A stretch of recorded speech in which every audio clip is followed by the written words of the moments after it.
दोस्तों, विकसित भारत का तो पता नहीं, लेकिन बड़ा दुख होता है कि हम एक ऐसा भारत बनते जा रहे हैं जहां पढ़ी लिखी लड़की होना बड़ा दुखदाई है।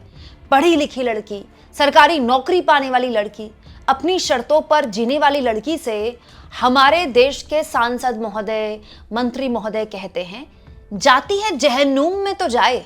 दोस्तों, इस देश में मतलब बेशर्मी की खुलेआम इंतहा की सारी हदें देश की राजनीति ने पार कर दी हैं। नीतीश कुमार के कुछ दिन पुराना ये वीडियो, इस पर उनकी जितनी आलोचनाएं की जाए उतनी कम है, लेकिन एक्चुअली में उनको सबसे तगड़ा जवाब दिया है जावेद अख्तर ने। दोस्तों, हिंदी सिनेमा के मशहूर स्क्रीन राइटर हैं, लिरिसिस्ट हैं जावेद अख्तर, राज्यसभा के सांसद भी रह चुके हैं। उन्होंने कैसे नीतीश कुमार के मुंह पर तमाचा मारा है मैं आगे आपको बताऊंगी, लेकिन उससे पहले दोस्तों, हमारे मोदी जी के मंत्री लेवल के नेता किस तरह की भाषा देश की बेटियों के लिए इस्तेमाल करते हैं आपको ये तो पता ही होना चाहिए ना।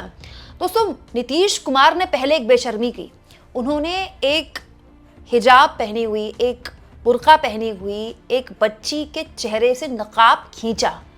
इस बात की भत्सना करने की बजाय सारी की सारी गटर मीडिया और उसकी एंकरनियां इस पर नीतीश कुमार की तारीफ करने लगी कि बहुत बढ़िया काम किया है, ये तो हिजाब के खिलाफ है, हिजाब तो होना ही नहीं चाहिए। हालत ये हो गई दोस्तों कि नीतीश कुमार जिनकी आलोचना होनी चाहिए, जिनको इस मामले में माफी मांगनी चाहिए, उनको ना कटघरे में खड़ा करके उनकी बात को जायज ठहराया गया।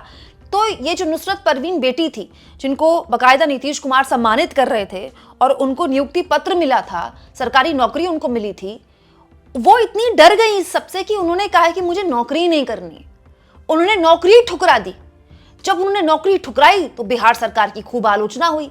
बिहार सरकार के मंत्रियों को जवाब देना पड़ गया कि मुख्यमंत्री के कृत्य की वजह से उनके राज्य की एक बेटी ने नौकरी ठुकरा दी और उसके लिए मुख्यमंत्री ने माफी नहीं मांगी है।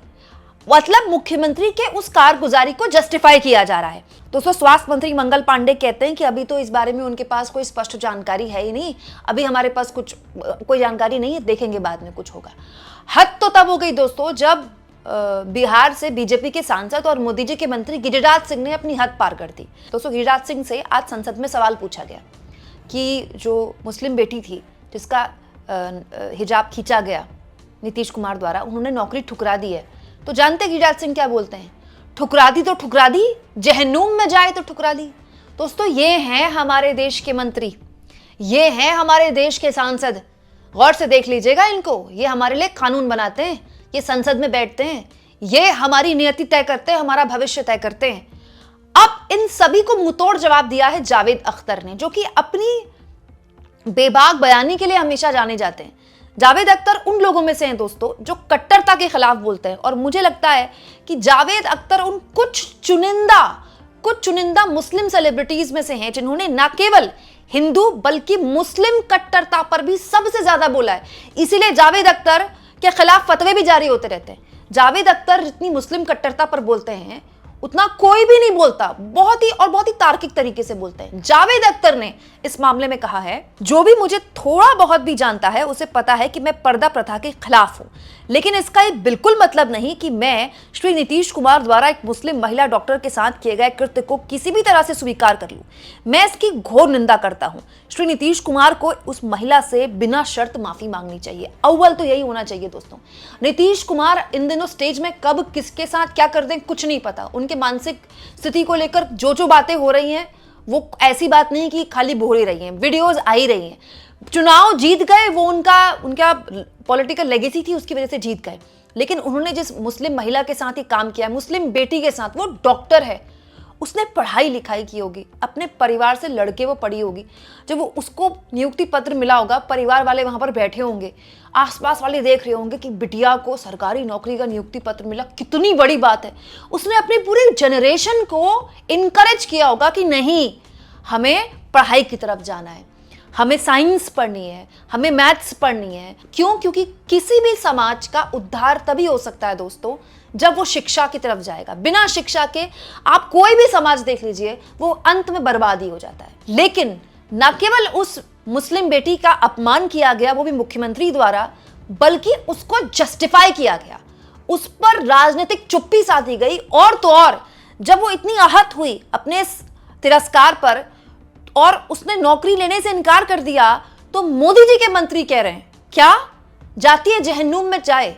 इस देश की बेटियों को इस देश के मंत्री कहां भेज रहे हैं, जरा गौर से सुन लीजिए। और ये बिल्कुल मत सोचिएगा, ये बिल्कुल मत सोचिएगा कि ये कोई नुसरत परवीन का मामला है, हमारी बेटियों के साथ थोड़े ही हो रहा है।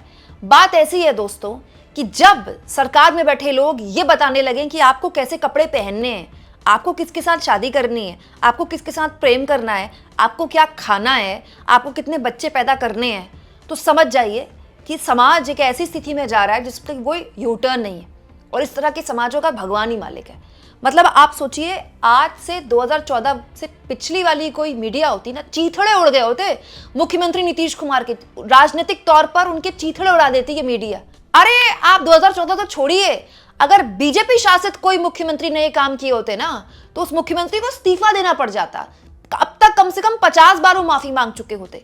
लेकिन उनके इस कृत्य को ना केवल गटर मीडिया की एंकरों ने जस्टिफाई किया, बल्कि उत्तर प्रदेश के एनडीए के सहयोगी संजय निषाद ने तो हद पार कर दी ये बयान देकर कि वो भी तो आदमी ही है ना, अभी तो बस नकाब ही खींचा तो इतनी दिक्कत हो गई, यहां वहां हाथ मार देते, उंगली मार देते तो पता नहीं क्या हो जाता।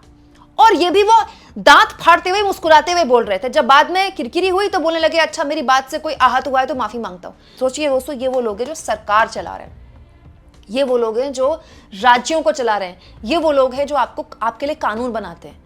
और माफ कीजिएगा, मेरी बात बहुत सारे लोगों को बुरी लग सकती है, लेकिन मैं किसी भी तरह के पर्दे के खिलाफ हूं। लेकिन ये सच है दोस्तों कि मुस्लिम महिलाएं पर्दा करती हैं, मुस्लिम महिलाएं नकाब ओढ़ती हैं, बुर्का पहनती हैं, तो बहुत सी हिंदू महिलाएं भी पल्ला रखती हैं सर में। खास तौर पर जेठ के आने पर और ससुर के आने पर आज भी हमारे देश में, गांव तो छोड़िए शहरों में भी ऐसी प्रथा है कि ससुर अगर सामने बैठे हैं तो आप उनके सामने नहीं बैठेंगे, आप या तो उस कमरे में ही नहीं होंगे या स्टूल पर बैठेंगे, या फिर सर पर पल्ला जरूरी होगा। आज भी देश के कई हिस्सों के गांव में ससुर अगर अंदर आते हैं तो वो खांसते हुए आते ताकि बहू को पता चल जाए कि उसको पल्ला करना है। तो अगर एक मुस्लिम बिटिया की, एक मुस्लिम बेटी का नकाब खींचा गया है ना, उसके चेहरे से नकाब हटाया गया, तो कल को किसी की बहू बेटी का, किसी के घर की बहू का भी पल्ला खींच दिया जाएगा, फिर तब भी यही तर्क दिया जाएगा क्या? तब भी यही कहा जाएगा कि नहीं, नकाब तो होना ही नहीं चाहिए। और अगर उसका आत्मसम्मान को ठेस पहुंचती है तो तब भी यही कहा जाएगा कि जहन्नुम में जाती है जाए, नर्क में जाती है जाए। सोचिए दोस्तों, कितनी संवेदनहीनता है उस समाज में जहां पहले ही महिला अत्याचार इतने ज्यादा है। हमारे घरों में कितना डोमेस्टिक वायलेंस है महिलाओं के खिलाफ, ना केवल शारीरिक तौर पर डोमेस्टिक वायलेंस है, बल्कि मानसिक और भावनात्मक तौर पर भी उनको कितना प्रताड़ित किया जाता है। आज भी हमारे देश में मोस्टली स्कूल्स के जो ड्रॉप आउट्स हैं वो बेटियां हैं। आज भी हमारे देश में दोस्तों बेटियां पैदा होती हैं तो कई घरों में उनसे पहले उनको मार दिया जाता है। आज भी आपको सड़क पर कोई पैदा हुए बच्चे की खबर मिलती है ना, तो आपको हमेशा लड़की मिलेगी। आज भी पैदा हुई लड़की को या तो मार दिया जाता है या मार होती है कि मेरे बेटी पैदा हो गई। आज भी जिस देश में महिला सशक्तिकरण एक सपना हो, जहां की बेटियां आज भी बराबरी तो छोड़िए, इंसान होने तक के सम्मान के लिए कई जगह लड़ाई लड़ रही हूं, वहां के मुख्यमंत्री एक बेटी का अपमान करते हैं, फिर उसको जस्टिफाई किया जाता है, उस पर भद्दे जोक मारे जाते हैं, मजाक किया जाता है, और केंद्रीय लेवल के मंत्री कहते हैं कि अगर ये बात उसको बुरी लग गई, पीड़ित को बुरी लग गई, तो पीड़ित जहन्नुम में जाए तो जाए। मतलब एक तो आप एक किसी के साथ बुरा कर रहे हैं, वो विक्टिम है, हाँ, और विक्टिम होने के बावजूद भी आप दोष भी उसी को दे रहे हैं। ये वही मानसिकता है कि अगर कोई बेटी अपने घर के पिता या अपनी माँ या अपने भाई से कहे कि वो मोहल्ले में खड़े 4 लड़के मेरा दुपट्टा खींच रहे हैं, मुझ पर गंदी फप्तियां कसते हैं, मम्मी मैं क्या करूं, तो मम्मी बोले बेटा तू घर से ही बाहर क्यों निकलती है, तुझे कपड़े पहनने का शऊर नहीं है, जरूरी है तू एक काम कर, पिछली गली से निकला कर। लेकिन वो मोहल्ले के 4 लड़के जो उस पर फप्तियां कसते हैं, जो उस पर गंदी नजर रखते हैं, जो उसको दुपट्टा खींचते हैं, उसको तमाचा नहीं मारेगी वो माँ, और ना समाज उसके साथ खड़ा होगा। दोस्तों मैं तो ये सोच रही हूं कि जावेद अख्तर तो छोड़िए, उन्होंने तो फिर भी बहुत सम्मानजनक शब्दों में बात बोली है। ये जितनी भी एंकर है ना जो हल्ला बोलती हैं और ब्लैक एंड व्हाइट करती हैं और पता नहीं दंगल वंगल जो भी करती हैं, मैं तो कोई शो देखती भी नहीं हूं, उनसे ज्यादा मुखर तो राखी सावंत हो गई। राखी सावंत के शब्दों की तो खैर मर्यादा वो भी नहीं रखती हैं, लेकिन उन्होंने जो बात बोली है नीतीश कुमार को, वो सुनेंगे तो बहुत बुरी लगेगी उनको, लेकिन जो बात एक महिला के तौर पर उन्होंने बोली है, आप सुनिए। नीतीश जी, आपने ये क्या कर दिया? एक मुस्लिम औरत को आप अवार्ड दे रहे हैं, बुलाकर उसको सम्मानित कर रहे हैं, उसको इज्जत दे रहे हैं। आपको क्या थोड़ा भी नॉलेज नहीं है? 5 पैसे का भी आपको नॉलेज नहीं कि एक इस्लाम में एक औरत नकाब पहनकर जाती है। कुरान पाक में लिखा है उसके नकाब को, उसके अबाया को कोई हाथ नहीं लगा सकता।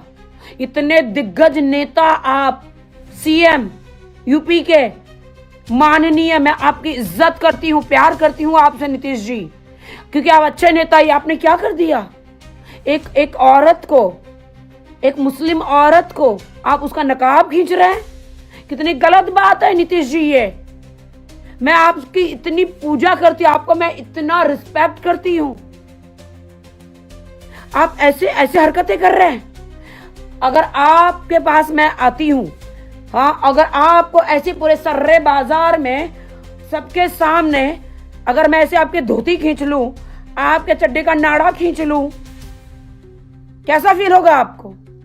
औरत को एक तरफ आप इज्जत देते हो और उसकी इज्जत उतारते हो, शर्म नहीं आती आपको? देखिए दोस्तों, बात बहुत सिंपल है। अगर हम महिला सशक्तिकरण की तरफ जा रहे हैं तो हमें अपनी बेटियों को ये अधिकार देने होंगे कि वो क्या पहने, ये उनका अधिकार है। किसी को हिजाब रखना है, उसका अधिकार है। किसी को बुर्का पहनना है, उसका अधिकार है। किसी को साड़ी पहननी है, उसका अधिकार है। किसी को सूट पहनना है, उसका अधिकार है। किसी को जीन्स पहननी है, उसका अधिकार है। किसी को स्कर्ट पहननी है, उसका अधिकार है। किसी को स्विमिंग कॉस्ट्यूम पहननी है, उसका अधिकार है, ये क्योंकि उसका शरीर है। लेकिन जब प्रदेश का मुख्यमंत्री आपको सम्मानित करने की बजाय आपको अपमानित करे और उसके बाद उस समाज के द्वारा उसको जस्टिफाई किया जाए ये कहकर कि बिल्कुल ठीक किया, और उस पीड़ित को ही मतलब इस लेवल पर दबाव में लिया जाए कि जहन्नुम जैसे शब्द इस्तेमाल किए जाएं, तो फिर क्या कीजिएगा ऐसे समाज का, इस व्यवस्था का? कमेंट बॉक्स में आप जरूर लिखें दोस्तों, और जितना हो सके चैनल को शेयर भी करें और सब्सक्राइब भी।